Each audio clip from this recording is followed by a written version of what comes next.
আর একটা দোয়া শেখায় দেই, ইনশাআল্লাহ এই দোয়া করলে রিজিক তো বাড়বেই ইনশাআল্লাহ, আপনার যত ঋণ আছে ইনশাআল্লাহ আল্লাহ পাক শোধ করে দিবে।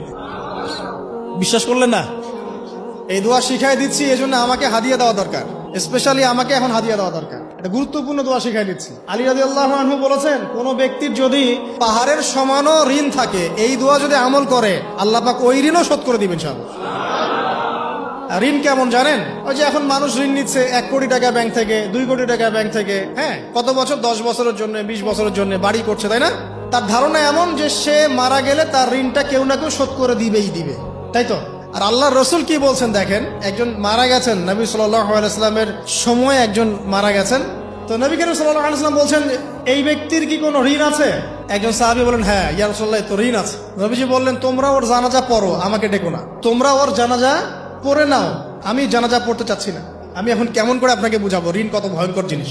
আপনি যে ব্যাংক থেকে 3-4 কোটি টাকার লোন নিয়ে রাখছেন, লাখ লাখ টাকা লোন নিয়ে বসে আছেন, দিব্যি সুখে বসে আছেন, এমন চিন্তায় যে আপনার মৌত হবে না। আর নবী সাল্লাল্লাহু আলাইহি ওয়াসাল্লাম সময়ে একজন মারা যাচ্ছেন, তিনি বলছেন তোমরা জানাজা পড়ে নাও, আমি জানাজা পড়তে চাচ্ছি না। মানে ঋণগ্রস্ত ব্যক্তির জানাজাও তিনি পড়তেন না। তারপরে একজন এসে বললেন, ইয়া রাসূলুল্লাহ, আমি তার ঋণ শোধ করে দিব, তার যা ঋণ আছে আমি শোধ করে দিব। তখন নবী এসে জানাজা পড়লেন সাল্লাল্লাহু আলাইহি ওয়াসাল্লাম।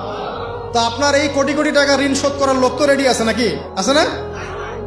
সমস্যা নেই, আপনার জানাজা পড়া হবে, আপনার মিলাদও হবে, আপনার একটা বড়সড় দোয়াও হবে ইনশাআল্লাহ। কিন্তু আল্লাহ পাক বলেছেন যে শহীদ, আল্লাহর পথে যুদ্ধ করে শহীদ হয়েছে, এই ব্যক্তির আত্মাও ঝুলে থাকে যতক্ষণ পর্যন্ত না তার ঋণটা শোধ করা হয়। এবার বলেন আমি কি বুঝাবো আপনাকে? আর কিছু বলতে হবে? তো এখন সেই দোয়া শিখাচ্ছি আপনাদেরকে, যে দোয়া শিখলে আপনারা ঋণ থেকে বাঁচবেন ইনশাআল্লাহ। কত দিবেন বলেন? আচ্ছা, হ্যাঁ, এই তো, শুকরিয়া। দোয়া করবেন যেন আল্লাহ পাকের দিনটাকে আল্লাহর জমিনে প্রতিষ্ঠা করতে পারে।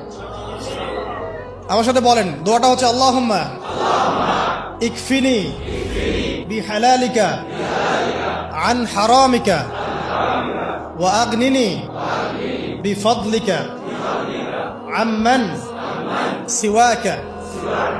এই দোয়াটা ছোট না, এটা মুখস্থ করবেন, সেজদায় পড়বেন, নামাজের সেজদায় পড়বেন, আত্তাহিয়াতু দরুদ শেষ তারপরে পড়বেন, নামাজ শেষে হাত তুলে করবেন, যখন তখন শেষ রাতটা করবেন, ইনশাআল্লাহ দেখবেন আপনার ঋণ বলতে কিছু থাকবে না ইনশাআল্লাহ। যদি থাকেও, বড় কোনো ঋণ থাকেও, আল্লাহ পাক অন্য কোনো মাধ্যমে এটা শোধ করার ব্যবস্থা করে দিবেন ইনশাআল্লাহ।